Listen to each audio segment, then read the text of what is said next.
Lasers డెర్మటాలజీలో, కాస్మెటాలజీలో చాలా కామన్గా వాడతారు. లేజర్స్ అందరికీ సేఫా? లేజర్స్తో ఏమన్నా కాంప్లికేషన్స్ లాంటివి వచ్చి ఉంటాయా? అందరికీ లేజర్స్ సేఫా? చాలామందికి లేజర్స్ అంటే భయం. మీరు టైప్ ఆఫ్ లేజర్స్ని బట్టి, మీరు కొంతమందిలో సెన్సిటివ్ స్కిన్స్ ఉన్న వాళ్ళలో లేజర్ని హై ఎనర్జీ వాడకుండా కొద్దిగా లో ఎనర్జీస్ వాడాల్సి ఉంటుంది. కొంతమందికి స్కిన్ థిక్ ఉండి రఫ్ స్కిన్ వాళ్ళలో హై ఎనర్జీ వాడాల్సి ఉంటుంది. సో ఒక పర్టికులర్గా లేజర్ ఒకళ్ళకి సేఫ్ కాదని ఎప్పుడూ ఉండదు. అది టైప్ ఆఫ్ లేజర్ని బట్టి, మీ స్కిన్ టైప్ని బట్టి, ఆ ఎనర్జీ డిఫరెన్సెస్ని బట్టి ఈ 3 పారామీటర్స్ని కనుక కన్సిడర్ చేసుకొని ఒక పర్సన్కి ఒక పర్టికులర్ లేజర్ సేఫ్ అని డిసైడ్ చేస్తాం. సెన్సిటివ్ స్కిన్ వాళ్ళలో మనం ఖచ్చితంగా సేఫ్ పారామీటర్స్ వాడితేనే వాళ్ళకి ఆ రిజల్ట్స్ ఉంటాయి.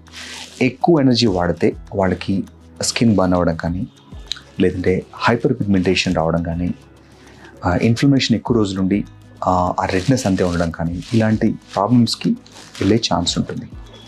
సో మీరు కనుక స్కిన్ సెన్సిటివిటీ, మీ స్కిన్ టైప్ తెలుసుకోకుండా మన ఫ్రెండ్స్కో, నైబర్స్కో లేజర్ పనిచేస్తుందని చెప్పేసి మీరు సేమ్ లేజర్తోని వెళ్ళడానికి ట్రై చేయొద్దు.